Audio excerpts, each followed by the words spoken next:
Kidney cancer పేషెంట్స్లో kidney మొత్తం తీయాల్సిన అవసరం ఉంటుందా ఆర్ కేవలం ఆ ట్యూమర్ మాత్రమే తీసి మనం పేషెంట్ని పూర్తిగా నయం చేసే అవకాశం ఉంటుందా అనేది చాలామంది యొక్క డౌట్. ఇది ఒక సమంజసమైన డౌటే. ఎందుకంటే గత 15-20 సంవత్సరాలుగా కిడ్నీ క్యాన్సర్కి పార్షియల్ నెఫ్రెక్టమీ అనే ట్రీట్మెంట్ని మనం చాలా ఉపయోగిస్తున్నాం. ఎందుకంటే కిడ్నీలో వచ్చే ట్యూమర్స్, ముఖ్యంగా ఏవైతే క్యాన్సర్స్ ఉంటాయో వాటి సైజుని బట్టి మనం ట్రీట్ చేస్తాం అండ్ వాటి లొకేషన్ బట్టి మనం ట్రీట్ చేస్తాం. ఇప్పుడు ఒకవేళ కనుక కిడ్నీ మొత్తాన్ని ఒక ట్యూమర్ ఆక్యుపై చేసుకుని ఉంది ఆర్ కిడ్నీకి రక్త సరఫరా చేసే సిరులు ధమనుల దగ్గర ఆ ట్యూమర్ ఉంది ఆర్ పేషెంట్కి ఇంత ముందు మనం ఒకప్పుడు కిడ్నీ ట్యూమర్కి ఆల్రెడీ మనం ఆపరేషన్ చేసాం అనుకోండి, ఇలాంటి పేషెంట్స్లో మ్యాక్సిమం మనం కిడ్నీ తీయాల్సిన అవసరం పడుతుంది. కాకపోతే 4-5 సెంటీమీటర్ల ట్యూమర్స్ ఆర్ మ్యాక్సిమం 7 సెంటీమీటర్స్ వరకు ట్యూమర్ సైజ్ ఉండి అది కిడ్నీలో దాని రక్త సరఫరా అయ్యే స్థలం కాకుండా ఒక మూలకు ఉంది ఆర్ కిడ్నీని చాలా వరకు మనం సేవ్ చేయగలిగే అవకాశం కనుక మనకు అనిపిస్తే మనం ఆ ట్యూమర్ మాత్రమే తొలగించే ఆపరేషన్ చేయొచ్చు. దాన్ని మనం పార్షియల్ నెఫ్రెక్టమీ అంటాం. పార్షియల్ నెఫ్రెక్టమీ అంటే మనం ఆ ట్యూమర్ని మాత్రమే తీసేసి మిగతా కిడ్నీ మొత్తాన్ని కాపాడగలిగే ఆపరేషన్ అన్నమాట. అంటే ఈ పేషెంట్స్లో కిడ్నీ తీయాల్సిన అవసరమే పడదు. సో ట్యూమర్ తీసినాక వీళ్ళ లైఫ్ మొత్తం మళ్ళీ యథాతథిగా ఉంటుంది. కాకపోతే ఏంటంటే ఒక్కసారి ఆ ట్యూమర్ తీసిన తర్వాత దాన్ని మనం బయాప్సీకి పంపించిన తర్వాత దాని రిపోర్ట్ని బట్టి మనం ఫర్దర్గా ట్రీట్మెంట్ ప్లాన్ చేయొచ్చు. బట్ 90-95% వరకు ట్యూమర్ మాత్రమే తీసిన పేషెంట్స్ని మనం 3 నుంచి 6 నెలల వ్యవధిలో మనం ఫాలోఅప్ చేస్తూ పోతుంటే కనుక వాళ్ళ లైఫ్ సజావుగా నడుస్తూనే ఉంటుంది. వాళ్ళకి వేరే పెద్ద కాంప్లికేషన్స్ కూడా ఏమీ రావు. పార్షియల్ నెఫ్రెక్టమీ అనే ట్రీట్మెంట్ మనం ఎవరెవరిలో చేయొచ్చు.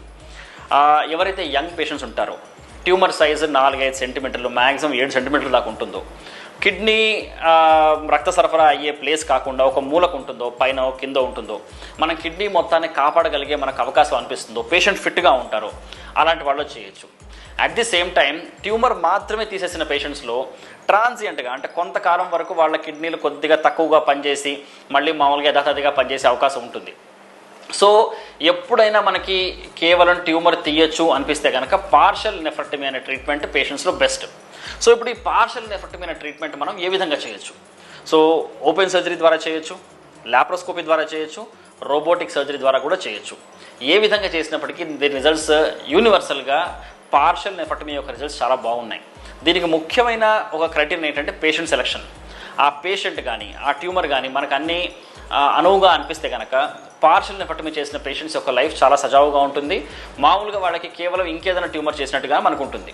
సో ఒకవేళ కనుక ట్యూమర్ తీసాము, పేషెంట్ బయాప్సీ రిపోర్ట్ క్యాన్సర్ అని వచ్చింది, బట్ మిగిలిన ట్యూమర్లో ఒక రెమినెంట్స్ లాంటివి ఏమీ లేవు అనిపిస్తే కనుక నెక్స్ట్ మన పేషెంట్ 3 to 6 months ఫాలోఅప్లో పెడతాం. ఆ తర్వాత వీళ్ళకి 6 monthly సిటీ స్కాన్స్ చేస్తూ మనం చూస్తాం అనమాట. సిటీ స్కాన్లో కనుక మళ్ళీ మనకు అదే సైట్లో మనం ఆపరేషన్ చేసిన సైట్లో మనకి ట్యూమర్ మళ్ళీ కనపడుతుందని కనుక అనిపిస్తే దాని రీరిసెక్షన్ ఇంపార్టెంట్ అవుతుంది. అండ్ ఒకవేళ కనుక మళ్ళీ అదే సైట్లో కనుక ట్యూమర్ మళ్ళీ వస్తే మనకి లేటెస్ట్గా సర్జరీ అవసరం లేకుండా HIFU, HIFU, radio frequency ablation, cryo ablation లాంటి మినిమల్లీ ఇన్వేజివ్ మెథడ్స్ కూడా మనకి ఉపయోగంలో ఉన్నాయి. ఇప్పుడు పార్షియల్ నెఫ్రెక్టమీ చేసిన తర్వాత పేషెంట్కి ఎలాంటి కంప్లైంట్స్ రావచ్చు, అంటే ఎలాంటి కాంప్లికేషన్స్ రావచ్చు? సాధారణంగా పార్షియల్ నెఫ్రెక్టమీ అనేది కొద్దిగా పెద్ద ట్రీట్మెంట్, కొద్దిగా పెద్ద సర్జరీ. అంటే కిడ్నీ మొత్తం తీసేసే ట్రీట్మెంట్ని క్యాన్సర్ విషయంలో మనం రాడికల్ నెఫ్రెక్టమీ అంటాం. సో ఆ సర్జరీలో మనకు కాంప్లికేషన్స్ తక్కువ. బట్ అదే పార్షియల్ నెఫ్రెక్టమీ చేసినప్పుడు మనం ఆ మిగతా కిడ్నీ మొత్తాన్ని కాపాడుతూ కేవలం ట్యూమర్ మాత్రమే తీస్తాం కాబట్టి దీంట్లో కొద్ది కాంప్లికేషన్స్ వచ్చే అవకాశం ఎక్కువ ఉంటుంది. అన్నిటికంటే ముఖ్యమైన కాంప్లికేషన్ బ్లీడింగ్. ఒక్కోసారి రక్తస్రావం ఎంత ఎక్కువ అవుతుందంటే పేషెంట్కి మళ్ళీ రక్తం ఎక్కించి ఒక 2-3 రోజులు ఐసీయూలో ఉంచాల్సిన అవసరం పడుతుంది. ఆ తర్వాత ఆపరేషన్ టైంలో బ్లీడింగ్ ఆగిపోయినప్పటికీ ఆపరేషన్ తర్వాత మళ్ళీ బ్లీడింగ్ అయ్యే అవకాశం ఉంటుంది. ఇంకా కొంతమంది పేషెంట్స్లో మనం ట్యూమర్తో పాటు ఇంకొద్దిగా నార్మల్ కిడ్నీ కూడా తీసేస్తాం కాబట్టి కొద్దిగా కిడ్నీల పనితీరు దెబ్బతినే అవకాశం ఉంటుంది. అది మళ్ళీ మనం మందులు ఇచ్చి అవసరం పడితే డయాలసిస్ చేసినది మళ్ళీ నార్మల్ అయ్యే అవకాశం కూడా ఉంటుంది. అండ్ కొంతమంది పేషెంట్స్లో ఒక 8-10% పేషెంట్స్లో ట్యూమర్ తీసేసిన తర్వాత దాని రెమినెంట్ టిష్యూ అంటే కొద్దిగా రెసిడ్యువల్ క్యాన్సర్ మిగిలిపోయే అవకాశం ఉంటుంది. సో దాన్ని మనం ఎలా ట్రీట్ చేస్తాం? ఏదైతే ట్యూమర్ని మనం బయాప్సీ పంపిస్తామో దాంట్లో వచ్చే రిపోర్ట్ ఆధారంగా మనం దీన్ని ట్రీట్ చేస్తాం. సో పార్షియల్ నెఫ్రెక్టమీలో కాంప్లికేషన్స్ ఉంటాయి, బట్ లాప్రోస్కోపీలో రోబోటిక్లో వచ్చిన అడ్వాన్స్మెంట్స్ వల్ల మనకి పార్షియల్ నెఫ్రెక్టమీ ట్రీట్మెంట్ కూడా చాలా బాగా జరుగుతుంది.